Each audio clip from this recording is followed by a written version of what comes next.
ನಮಸ್ಕಾರ friends, welcome to my YouTube channel. ಇವತ್ತು ಗಣೇಶನ ಹಬ್ಬ, ಎಲ್ಲರಿಗೂ ಗೌರಿ ಗಣೇಶನ ಹಬ್ಬದ ಶುಭಾಶಯಗಳು. ಸೊ ಇವತ್ತು ಆಟೋಗೆ ಹೋಗ್ತಾ ಇಲ್ಲ, ನಮ್ಮ ಹುಡುಗಿದೆ ಒಂದು ಬಾಡಿಗೆ ಇದೆ, ಅವಳದು ಮೇಕಪ್ ಒಂದು ಆರ್ಡ್ರ್ ಬಂದೈತೆ. ಸೊ ಹಂಗಾಗಿ ಅವಳಿಗೇನೆ ಬಾಡಿಗೆ ಹೋಗ್ತಾ ಇದ್ದೀನಿ. ಅಂದ್ಕೊಬೋದು ಲವರ್ ಹತ್ರ ಯಾರೂ ಕಾಸು ಇಸ್ಕೊಳಲ್ಲ ಅಂತ. ನಾನು ಇವತ್ತು ಇಸ್ಕೊಂಡು ಅವಳದೇ ಬಾಡಿಗೆ ಹೋಗ್ತಾ ಇದ್ದೀನಿ. ಇನ್ನೇನು ಹೊರಡಬೇಕು, ಸ್ವಲ್ಪ ಇನ್ನೊಂದು 2 ಅವರ್ ಟೈಮ್ ಇದೆ. ಅಷ್ಟರಲ್ಲೆಲ್ಲ ಸ್ವಲ್ಪ ಗಾಡಿ ಗ್ಯಾಸ್ ಗೀಸೆಲ್ಲ ಹಾಕ್ಕೊಂಡು 1 ಗಂಟೆಗೆ ಬಿಡಬೇಕು. ಅವಳು ಮತ್ತು ಅವಳ ಅಸಿಸ್ಟೆಂಟ್ ಒಬ್ಬರು ಬರ್ತಾಯಿದ್ದಾರೆ, ಕೆಲಸ ಮಾಡೋರು, ಇಬ್ಬರನ್ನ ಕರ್ಕೊಂಡೋಗಿ ಬಿಡಬೇಕು. ಎಲ್ಲಿಗೆ ಏನು ಅನ್ನೋದನ್ನ ನಾನು ಹೇಳಲ್ಲ, ಏನಕ್ಕೆ ಅಂದರೆ ನಾವು ಆಟೋದಲ್ಲಿ ಹೋಗ್ತಾ ಇರೋದು. ಸ್ವಲ್ಪ ಲಾಂಗ್ ಇದೆ, ಆಟೋದಲ್ಲಿ ಅದಕ್ಕೆಲ್ಲ ಹೋಗೋ ಪರ್ಮಿಷನ್ ಇಲ್ಲ. ಬಟ್ ನಮ್ಮ ಪರ್ಸ್ನಲ್ ಯೂಸ್ಗಲ್ವಾ, ಹಂಗಾಗಿ ಏನು ಸಮಸ್ಯೆ ಇಲ್ಲ ಅಂದ್ಕೊಂಡು ಹೋಗ್ತಾಯಿದ್ದೀವಿ. ಸೊ ಇವತ್ತು ಹೋಗಿ ನಾಳೆ ಬೆಳಿಗ್ಗೆ ಬರ್ತೀನಿ, ಇಲ್ಲಾಂತಂದರೆ ವಾಪಸ್ ಅವ್ರ ಕೆಲಸ ಮುಗಿಸಿ ಇವತ್ತೇ ಕರ್ಕೊಂಬರ್ತೀನಿ. ನೋಡೋಣ ಹೆಂಗಾಗುತ್ತೆ ಅಂತ.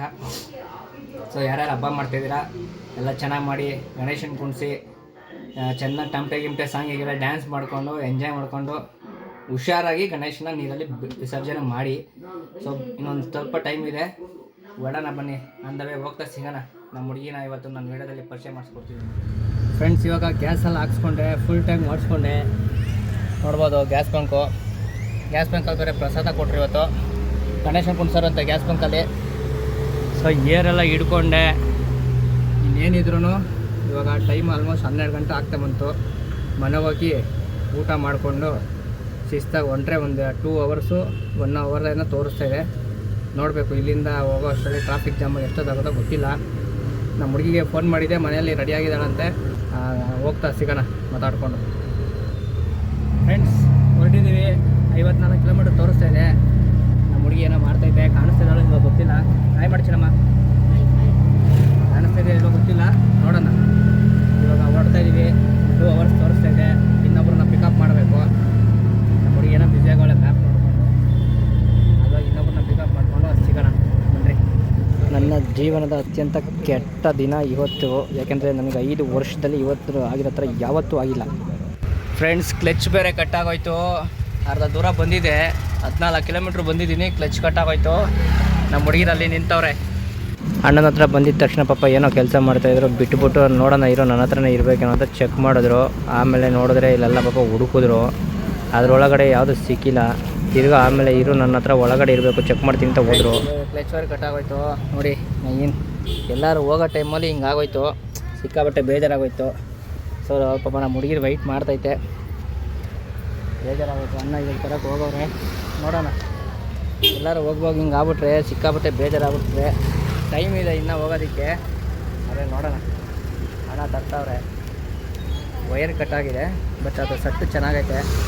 ಯಾವುದಾಗೋದು ಅದನ್ನು ಹಾಕೋದು. ಇವಾಗ ಅಪೃಷ್ಟಕ್ಕೆ ಮೈನು ಹೆಚ್ಚು ಕಮ್ಮಿ ಒಂದು ಅರ್ಧ ಕಿಲೋಮೀಟ್ರು, ಒಂದು 200 ಮೀಟ್ರಲ್ಲೇ ಗ್ಯಾರೇಜ್ ಸಿಕ್ತು ಒಂದು ಮನೆ ಬರೋಕ್ಕೆ. ಇಲ್ಲಾಂದಿರೆ ಹೊಗೆ ಹಾಕ್ಸ್ಕೊಂಬಿಟ್ಟಿರ್ತಿತ್ತು. ಸೊ ನೋಡೋಣ ಇವಾಗ ಏನೇನಾಗುತ್ತೆ ಅಂತ. ಟೆನ್ಷನ್ ಆಗೋಯ್ತು ನನಗಂತೂ ಕಟ್ಟಾಗಿದ್ದ ತಕ್ಷಣ. ಎಲ್ಲೂ ಗ್ಯಾರೇಜ್ಗಳು ನಮ್ಮ ಏರಿಯಾದಾದರೆ ಗೊತ್ತಿರುತ್ತೆ. ಸೊ ಹಂಗಾಗಿ ನಾವು ಯೂಸ್ ಮಾಡ್ಬೋದು. ಇಲ್ಲಿ ಲೋಕಲ್ ಆಗ್ಬಿಟ್ರೆ ಗೊತ್ತಾಗ್ಬಿಡ್ತದೆ, ಹೊರಗಡೆ ಬಂದಾಗ ತುಂಬ ಕಷ್ಟ. ನೋಡೋಣ. ಅಣ್ಣ ಪಾಪ ಎಲ್ಲೋ ಇಲ್ಲಿ ಮಾಡ್ತವ್ರೆ, ತುಂಬ ಖುಷಿಯಾಗೋಯ್ತು. ಬಂದ ತಕ್ಷಣ ಪಾಪ ಚೆನ್ನಾಗಿ ರೆಸ್ಪಾನ್ಸ್ ಮಾಡಿದ್ರು. ತೋರಿಸ್ತೀನಿ ಆ ಅಣ್ಣನ. ವೈರ್ ತೊಗೊಂಬರಕ್ಕೆ ಹೋಗಿದ್ದಾರೆ, ಸಟ್ಟು ಫುಲ್ಲು. ಬಂದ ತಕ್ಷಣವೇ ಹಾಕದೆ. ಇದು ಟೈಪ್ ಇದೆ ಸ್ವಲ್ಪ. ಹಾಂ, ಟೈಪ್ ಇದೆ. ಹಾಂ,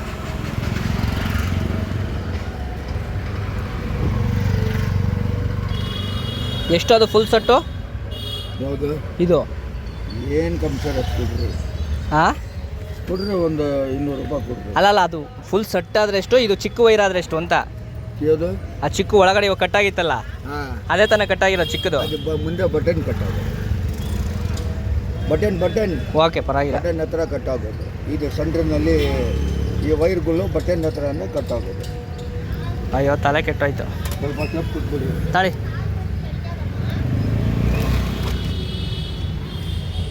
5-6 ತಿಂಗಳ ಚೇಂಜ್ ಮಾಡಬಾರ್ದು, ಅಷ್ಟು ಬೇಗ ಇದು ಹೋಗಲ್ಲ ಜಲ್ದಿ. ಅಂದರೆ ನಾನು ಆಲ್ಮೋಸ್ಟು ಒಂದು 30,000-40,000 ಹಂಗೆ ಚೇಂಜ್ ಮಾಡಿಸ್ತೀನಿ, ಜಾಸ್ತಿ ಓಡಿಸಲ್ಲ ನಾನು. ಪಾರ್ಟ್ ಟೈಮ್ ಓಡಿಸೋದು. ಇವತ್ತು ರಜೆ ಇತ್ತು ಅಂತ ಬಂದೆ, ಚೆನ್ನಾಗಿ ಕೈ ಕೊಡ್ತು. ಹಾಕಿ ಸುಮ್ಮನೆ ಆಗಬಾರ್ದು. ಓಕೆ. ನನ್ನ ದೃಷ್ಟಕ್ಕೆ ಅಂಕಲ್ ಪಾಪ ಕೇಬಲ್ ಅವ್ರ ಹತ್ರನೇ ಇತ್ತು, ತಗೊಬಂದು ಬೇಗ ಮಾಡಿದ್ರು. ಗಾಡೀಲಿ ಪ್ಯಾಸೆಂಜರ್ ಇದ್ದಾರೆ ಅಂತ ಪಾಪ ಅವ್ರಿಗೆ ಗೊತ್ತಿರಲಿಲ್ಲ. ಗೊತ್ತಾಗಿದ್ದರೆ ಇನ್ನೂ ಬೇಗ ಮಾಡ್ತಾಯಿದೆ ಅಂತ ಲಾಸ್ಟಲ್ಲಿ ನನಗೆ ಹೇಳಿದ್ರು ಪಾಪ ಅಂಕಲ್ಲು. ಸೊ ಅಂಕಲ್ ಹತ್ರ ನೀವು ಯಾರಾದರೂ ಕೆಲಸ ಮಾಡಿಸಿತ್ತು ಅಂತಂದರೆ ಒಂದು ಕಮೆಂಟ್ ಮಾಡಿ, ಹಂಗೆ ನನ್ನ ಕಡೆಯಿಂದ ಒಂದು ಥ್ಯಾಂಕ್ಸ್ ಹೇಳ್ಬಿಡಿ. ಇಂಜಿನ್ ಬೇರೆ ಸಿಕ್ಕಾಪಟ್ಟೆ ಬಿಸಿಯಾಗೈತೆ ಫ್ರೆಂಡ್ಸ್, ಪಾಪ ಅವ್ರು ಮಾಡ್ತಾವ್ರೆ. ಸೊ ಏನು ಮಾಡೋಕ್ಕಾಗಲ್ಲ, ಟೈಮ್ ಏನೋ ಇದೆ, ಬಟ್ ಪಾಪ ವೆಯ್ಟ್ ಮಾಡ್ತಾಯಿದ್ದೀನಲ್ಲ ಅನ್ನೋದಕ್ಕೋಸ್ಕರ ಅಷ್ಟೇ. ಇದು ಚೌಟ್ರಿ ಇವಾಗ ನೋಡ್ಬೋದು. ಚೌಟ್ರಿ ಹುಡುಗಿನ ಮಾಡ್ತಾವಳೆ ಬ್ಲಾಗು. ಅವಳದು ಒಂದು ಚಾನಲ್ ಇದೆ, ರೂಪಾ ಶೆಟ್ಟಿ 13 ಅಂತ. ಸೊ ಬಂದು ಇವಾಗ ಒಂದು ಹಾಫ್ ಆನ್ ಅವರ್ ಆಯಿತು. ಏನು ಸಮಸ್ಯೆ ಅಂದರೆ ಇನ್ನೂ ಬೇಗ ಬರ್ತಾಯಿತ್ತು, ಗಾಡಿದು ಕ್ಲಚ್ ಕಟ್ ಆಗಿಬಿಟ್ಟು ಶಿವಾಜಿನಗರದಲ್ಲಿ ಅಲ್ಲೊಂದು ಹಾಫ್ ಆನ್ ಅವರ್ ವೇಸ್ಟ್ ಆಗೋಯ್ತು. ಸೊ ಹಂಗಾಗಿ ಎಲ್ಲರೂ ಇನ್ನೂ ಸ್ವಲ್ಪ ಬೇಗನೆ ಬರ್ತಾಯಿದ್ರು. ಏನು ಮಾಡ್ತೀರಾ, ಫಸ್ಟು ಟೈಮು ನನ್ನ ಲೈಫಲ್ಲಿ ಗಾಡಿ ಬರುವಾಗ ಸೆಂಟ್ರಲ್ ಕೈ ಕೊಟ್ಟಿರೋದು. ಅದು ಸದ್ಯಕ್ಕೆ ಶಿವಾಜಿನಗರದ ಹತ್ರನೇ ಕಟ್ಟಾಯಿತು. ಹೆಂಗೋ ಅದೃಷ್ಟವಂತಕ್ಕೆ ಒಂದು 200 ಮೀಟ್ರಲ್ಲೇ ಗ್ಯಾರೇಜ್ ಸಿಕ್ತು. ಇಲ್ಲಾಂದಿದ್ರೆ ಇವತ್ತಿನ ಪಿಕ್ಚರು ಭಯಾನಕವಾಗಿರೋದು. ನೋಡ್ರಿ ಹೆಂಗೆ ನಿಂತೈತೆ ಕಳ್ಳನ ಮಗಂದು. 5 ವರ್ಷದಲ್ಲಿ ಫಸ್ಟ್ ಟೈಮು ಮಕ್ಕರ್ ಮಾಡಿರೋದು ನನಗೆ. ಬಟ್ ಏನು ಮಾಡೋಕ್ಕಲ್ಲ, ಗಾಡಿಗಳ್ನ ಅದಕ್ಕೆ ಅವಾಗವಾಗ ನೀಟಾಗಿ ಚೆಕ್ ಮಾಡ್ಕೊತ ಇರಬೇಕು. ಇನ್ನು ನೈಟ್ ಹೋಗಿದೆ, ಆದ್ರೂ ಅವ್ನು ಏನಿಲ್ಲ ಕಾಟಾಗಿದೆ ಅಂತ, ಬಟ್ ಬಿಚ್ಚಿ ನೋಡಲಿಲ್ಲ. ಬಿಚ್ಚಿ ನೋಡಿದರೆ ಗೊತ್ತಾಗ್ಬಿಟ್ಟಿರೋದೇನೋ, ಏನು ಮಾಡೋಕ್ಕಾಗಲ್ಲ. ಹಿಂಗೆ ನಿಂತೈತೆ ನೋಡ್ರಿ. ಚೌಟ್ರಿನ ಮಾಡೋನೆ ಪುಣ್ಯಾತ್ಮ. ಒಳ್ಳೆ ಜಮೀನಿತ್ತು, ಇದೆ ಮೇನ್ ರೋಡು. ಸೊ ಅದು ಮೇನ್ ರೋಡು, ಇದು ಒಳ್ಳೆ ಜಮೀನಿತ್ತು ಅನಿಸುತ್ತೆ. ಸಖತ್ತಾಗಿ ಮಾಡವ್ರೆ. ಚಿಕ್ಕ ತಿರುಪತಿಯಲ್ಲಿ ಶ್ರೀಹರಿ ಕನ್ವೆನ್ಷನ್ ಹಾಲ್ ಚೆನ್ನಾಗೈತೆ. ಒಳ್ಳೆ ಪಾರ್ಕಿಂಗ್ ಪ್ಲೇಸು, ಮೇನ್ ರೋಡಲ್ಲೇ ಚೆನ್ನಾಗೈತೆ. ಇನ್ನು ಟೈಮ್ ಬೇಜಾನೈತೆ, ಇನ್ನು ಯಾರೂ ಬಂದಿಲ್ಲ ಹೆಣ್ಣಿನ ಕಡೆಯವರು ಮೇಕಪ್ ಮಾಡೋಕ್ಕೆ, ಮೇಕಪ್ ಮಾಡಿಸ್ಕೊಳ್ಳೋಕ್ಕೆ. ಫೋನ್ ಮಾಡಿದ್ರಂತೆ. ಒಟ್ನಾಗ ಅದೇ ಹೆಣ್ಣಿನ ಕಡೆ ಇನ್ನೂ ಬಂದು ಅವ್ರಿಗೂ ರೆಡಿಯಾಗಿ ಮೇಕಪ್ ಮಾಡಿಸ್ಕೋಬೇಕು ಅಂದರೆ ಇನ್ನೂ ಟೈಮ್ ಹಿಡಿಯುತ್ತೆ. ಈ ಕಡೆ ಸೈಡೆಲ್ಲ ಸ್ವಲ್ಪ ಗೊತ್ತಲ್ಲ ನಿಮಗೆ, ಲೇಟೇ, ಬಟ್ ಆದರೂ ಬರೋಕ್ಕೆ ಬೇಗ ಹೇಳ್ತಾರೆ. ಹಂಗಾಗಿ ಬಂದಿದ್ದೀವಿ, ನಮ್ಮ ಕೆಲಸ ನಾವು ಬರೋದು. ವಾಪಸ್ ಹೋಗಬೇಕು ಅಂದ್ಕೊಂಡೆ, ಇಲ್ಲಿಂದ 50 ಕಿಲೋಮೀಟ್ರ್ ತಿರ್ಗಾ ವಾಪಸ್ ಹೋಗಿ ಅದು ಬೆಳಗಿನ ಜಾವ 5 ಗಂಟೆಗೆಲ್ಲ ಕೆಲಸ ಮುಗಿದೋಗುತ್ತೆ. ಹಾಗಾಗಿ ತಿರ್ಗಾ ಮತ್ತೆ ಬೆಳಗ್ಗೆ ಬಂದು ಕರ್ಕೊಂಡು ಹೋಗೋಕ್ಕಾಗಲ್ಲ, ಅವ್ರದ್ದು ಮೇಕಪ್ ಐಟಮ್ ಎಲ್ಲ ಇದೆ. ಹಂಗಾಗಿ ಎತ್ಕೊಂಡು ಬರೋಕ್ಕಾಗಲ್ಲ. ಬಸ್ಸಲ್ಲಾದರೆ 3 ಅವರ್ ಮೇಲಾಗುತ್ತೆ. ಆಟೋದಲ್ಲೇ ಹೆಚ್ಚು ಕಮ್ಮಿ 2 ಅವರ್ ಹತ್ತತ್ರ ಆಗೈತೆ. ಬಸ್ಸಲ್ಲಾದರೆ ಇನ್ನೂ ಗೊತ್ತಲ್ಲ ನಿಮಗೇ, ಸಿಕ್ಕಾಪಟ್ಟೆ ಜಾಸ್ತಿ ಆಗುತ್ತೆ. ಹಂಗಾಗಿ ಇವತ್ತೇನೋ ರಜೆ ಇತ್ತು, ಟ್ರಾಫಿಕ್ ಇರಲಿಲ್ಲ. ನಾಳೆ ಎಲ್ಲ ಕೆಲಸ ಸ್ಟಾರ್ಟ್ ಆದರೆ ಟ್ರಾಫಿಕ್ ಜಾಮ್ ಆಗ್ಬಿಡ್ತದೆ. ಸೊ ಹಂಗಾಗಿ ನಾನೇ ಕರ್ಕೊಂಡು ಹೋಗ್ತೀನಿ. ಇವತ್ತು ನೈಟ್ ಇಲ್ಲೇ ಹಾಲ್ಟ್ ಹಾಕ್ತೀನಿ. ಹಾಲ್ಟ್ ಹಾಕ್ಬಿಟ್ಟು ಬೆಳಗ್ಗೆ ಕರ್ಕೊಂಡು ಹೋಗ್ತೀನಿ. ನೋಡಿ ಚೌಟ್ರಿ ನೋಡಿ ಏನು ಸಕ್ಕತ್ತಾಗಿ ಕಾಣಿಸ್ತಾ ಇದೆ. ಸೊ ಇಲ್ಲಿ ಸಿಕ್ಕಾಪಟ್ಟೆ ಇದೆ ಚೌಟ್ರಿಗಳು. ನಾನು ಸುಮ್ಮನೆ ಟೀ ಕುಡಿಯೋಣ ಅಂತ ಹೋಗಿದ್ದೆ, ಬೇಜಾನ್ ಚೌಟ್ರಿಗಳಿದೆ. ಇಲ್ಲೊಂದಿದೆ, ಇದ್ರ ಅಕ್ಕಪಕ್ಕನೇ ತುಂಬ ಇದ್ದಾವೆ. ಸೊ ನೋಡಿದ್ರಲ್ಲ, ಕಾಯ್ತಾ ಇದ್ದೀನಿ. ಇವಾಗ ಟೀ ಕುಡ್ಕೊಂಬಂದೆ ಹೋಗಿ, ಹಾಗೆ ಬಂಗಾರಪೇಟೆ ಚಾಟ್ಸ್ ತಿನ್ಕೊಂಬಂದೆ. ನೋಡಿ, ಮದುವೆಗೆ ಬಂದ್ರೂ ಅಲ್ಲೋಗಿ ತಿನ್ನಬೇಕು ಅಂದರೆ ನನಗೊಂಥರ. ಇವಾಗ ಇವತ್ತು ನೈಟೆಲ್ಲ ಫುಲ್ಲು ಕಾಯಬೇಕು ನಮಗಿಗೋಸ್ಕರ. ಹೋಗಿ ಬರ್ಬೋದಾಗಿತ್ತು, ಸುಮ್ಮನೆ ಏನಕ್ಕೆ, ತುಂಬ ದೂರ ಅಲ್ವಾ. ಸೊ ಟ್ರಾಫಿಕ್ ಇಲ್ಲ ಅಂತಂದರೆ ಹೋಗಿ ಬರ್ಬೋದು. ಟ್ರಾಫಿಕ್ ಇರೋದ್ರಿಂದ ಹೋಗಿ ಬರೋಕ್ಕೆ ಸ್ವಲ್ಪ ಬೇಜಾರು ಅಷ್ಟೇ. ಹಾಗಾಗಿ ಇವತ್ತು ಇಲ್ಲೇ ಆಲ್ಟು. ನನಗೆ ನಿದ್ದೆಗೆಡೋದು ಅಥವಾ ಹಿಂಗೆ ಕಾಯೋದು ಏನು ದೊಡ್ಡ ವಿಷಯ ಇಲ್ಲ. ಡ್ಯಾನ್ಸ್ ಪ್ರೋಗ್ರಾಮ್ಗೆಲ್ಲ ಬಾಡಿಗೆ ಹೋದಾಗ ನಮ್ಮ ಡ್ಯಾನ್ಸ್ ಮಕ್ಕಳನ್ನ ಕರ್ಕೊಂಡು ತುಂಬ ನೈಟ್ಗಳನ್ನ ಜಾಗರಣೆ ಮಾಡಿಬಿಟ್ಟಿದ್ದೀವಿ ನಾವು. ಸೊ ನಮಗೇನಂತ ದೊಡ್ಡ ವಿಷಯ ಅನಿಸಲ್ಲ. ನಿದ್ದೆ ಮಾಡಿಬಿಡ್ಬೇಕು, ನಮಗೆ ಪ್ರತಿದಿನ ನಿದ್ದೆ ಇಂಪಾರ್ಟೆಂಟ್ ಅಂತ. ಈ ಮನೇಲಿದ್ದಾಗ ಕೆಲಸದಲ್ಲಿದ್ದಾಗ ಸಿಕ್ಕಾಪಟ್ಟೆ ನಿದ್ದೆ ಬೇಜಾರು ಮಾಡ್ತೀನಿ. ಸೊ ಹಿಂಗೆ ಬಂದಾಗ 100% ನಿದ್ದೆಗೆ ಇರ್ತೀನಿ. ಏನಂತ ತಲೆ ಹೋಗೋದೇನಿಲ್ಲ. ಸೊ ಆಲ್ಮೋಸ್ಟ್ ಟೈಮು ಒಂದು 7:30-8 ಗಂಟೆ ಆಗ್ತಾ ಬಂತು. ನಮ್ಮ ಹುಡುಗಿಯದು ಕೆಲಸ ಮುಗಿದಿದೆ ಅನಿಸುತ್ತೆ. ನೋಡೋಣ, ಇನ್ನೂ ಟೈಮ್ ಇದೆ ಬೇಜಾನು. ನಮ್ಮ ಆಟೋ ನೋಡಿದ್ರೆ ಅಲ್ಲಿ ನಿಂತೈತೆ. ಇವಾಗ ಊಟಕ್ಕೆಲ್ಲ ಹೋದ್ಮೇಲೆ ವೀಡಿಯೋ ಮಾಡ್ತೀನಿ. ಮೇನ್ ರೋಡ್ ಆಗಿರೋದ್ರಿಂದ ಸಿಕ್ಕಾಬಟ್ಟೆ ಸೌಂಡು, ಸಿಕ್ಕಾಬಟ್ಟೆ ಹಾರನ್ ಸೌಂಡ್ಗಳು. ಸೊ ನೋಡೋಣ, ಊಟ ಗೀಟ ಎಲ್ಲ ಮಾಡಿಕೊಂಡು ಲಾಸ್ಟಲ್ಲಿ ನಾಳೆ ಹೋಗ್ಬೇಕು, ಒಂದು ವ್ಲಾಗ್ ಮಾಡ್ತೀನಿ. ಸೊ ಅಲ್ಲಿಗೆ ಎಂಡ್ ಮಾಡ್ತೀನಿ. ಇನ್ನೇನಿಲ್ಲ ವ್ಲಾಗ್ ಮಾಡೋ ಅಂಥದ್ದು ಏನಿಲ್ಲ ನನ್ನ ಪ್ರಕಾರ. ಇನ್ನೇನಿದೆ, ಮೊಬೈಲ್ ನೋಡ್ಕೊಂಡು ಕೂತ್ಕೋಬೇಕು. ನೋಡಿ ತಲೆನೋವು ಬಂತು. ಸೊ ಸೊ ಮೊಬೈಲ್ ನೋಡೋದ್ರಿಂದೆಲ್ಲ ಜಾಸ್ತಿ ತಲೆನೋವು, ಆದ್ರೂ ನೋಡ್ತೀನಿ, ಇನ್ನೇನು ಮಾಡೋಕ್ಕಾಗುತ್ತೆ, ಟೈಮ್ ಪಾಸ್ ಅಂತ. ನಮ್ಮ ಹುಡುಗಿ ಬಂದಮೇಲೆ ಒಂದು ಸ್ವಲ್ಪ ಹೊತ್ತು ಮಾತಾಡಿದ್ರೆ ಅಲ್ಲೊಂದು ಸ್ವಲ್ಪ ಟೈಮ್ ಪಾಸ್ ಆಗುತ್ತೆ. ಅವರು ಪಾಪ 1 ಗಂಟೆ ರಾತ್ರಿಗೆ ಎದ್ದೇಳಬೇಕು, ಹಂಗಾಗಿ ಅವರು ಮಲ್ಕೊಂಡ್ಬಿಡ್ತಾರೆ. ನೆಮ್ಮದಿಯಾಗಿ ಬಿಟ್ಟುಬಿಟ್ಟು ನೆಕ್ಸ್ಟ್ ವ್ಲಾಗ್ನ ಕಂಟಿನ್ಯೂ ಮಾಡಿ ಎಂಡ್ ಮಾಡ್ತೀನಿ. ಬನ್ನಿ, ಊಟ ಗೀಟ ಕಾಲಿಗೆ ನಂಗೆ ಕವರೇ ತೆಗ್ದಿಲ್ಲ. ಎಲ್ಲ ಆಯಿತು.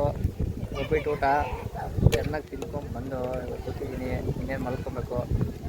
ಗಾಡಿ ತೊಗೊಬಂದು ಇಲ್ಲಿ ಹಾಕೊಂಡು ಇವಾಗ ಮಲಗಬೇಕು. ನಿಮ್ಗೆ ಕಾಣಿಸ್ತಾ ಇದೆಯೋ ಇವಾಗ ಗೊತ್ತಿಲ್ಲ. ಒಟ್ಟಿನಲ್ಲಿ ಲೈಟ್ ಬೆಳಕಲ್ಲಿ ಸ್ವಲ್ಪ ಕಾಣಿಸ್ತಾ ಇರಬೇಕು. ಅಲ್ಲಿ ಮದುವೆ ಗಂಡು ಹೆಣ್ಣು ಫೋಟೋ ಶೂಟ್ ಮಾಡ್ತಾವ್ರೆ. ಸೊ ನಾನಿಲ್ಲಿ ಮಲ್ಕೊಂಡಿದ್ದೀನಿ. ನಮ್ಮ ಹುಡುಗಿಯರು ರೂಮಲ್ಲಿ ಮಲಗಿದ್ದಾರೆ. ಇವತ್ತು ಆಟೋದಲ್ಲೇ ನಿದ್ದೆ. ತುಂಬ ವರ್ಷಗಳಾಗೋಯ್ತು ನಾನು ಆಟೋದಲ್ಲಿ ನಿದ್ದೆ ಮಾಡಿ, ಬಟ್ ಇವತ್ತು ಮಾಡ್ತಾಯಿದ್ದೀನಿ. ಸೊ ಸಿಗೋಣ ಮಾರ್ನಿಂಗ್ ಎದ್ದು. ಬಾಯ್ ಬಾಯ್. ಬೆಳಿಗ್ಗೆನೇ ಎದ್ದು 5:30ಗೆ ಗಾಡಿ ಎಲ್ಲ ತೊಳ್ಕೊಂಡು ಸೊ ನಾವು ಮನೆ ಹತ್ರ ಬಂದುಬಿಟ್ವಿ. ಆಲ್ಮೋಸ್ಟ್ ಹತ್ತತ್ರ ಬಂದಿದ್ದೀವಿ. ಇನ್ನೊಬ್ರನ್ನ ಅಲ್ಲಿ ಡ್ರಾಪ್ ಹಾಕಬೇಕಾಗಿತ್ತು ಯಶವಂತಪುರದಲ್ಲಿ. ಅವ್ರನ್ನ ಡ್ರಾಪ್ ಹಾಕ್ತೆ. ಕರೆಕ್ಟಾಗಿ ಸ್ಪಾಟ್ನ 5:15ಗೆ ಬಿಟ್ಟೆ, ಚಿಕ್ಕ ತಿರುಪತಿನ. ಸೊ 5:15ಗೆ ಬಿಟ್ಟು 7 ಗಂಟೆ 5 ನಿಮಿಷ ತೋರಿಸ್ತಾಯಿತ್ತು ಮನೆಗೆ. ಲೇಟ್ ಆದರೆ ಟ್ರಾಫಿಕ್ ಜಾಮ್ ಜಾಸ್ತಿ ಆಗ್ಬಿಡುತ್ತೆ ಅಂತ ಕಂಟಿನ್ಯೂ ಆಗಿ ಓಡಿಸ್ಕೊಂಡು ಬಂದೆ. KR ಪುರಂ ತನಕ ಸ್ವಲ್ಪ ಕಷ್ಟ ಆಯಿತು.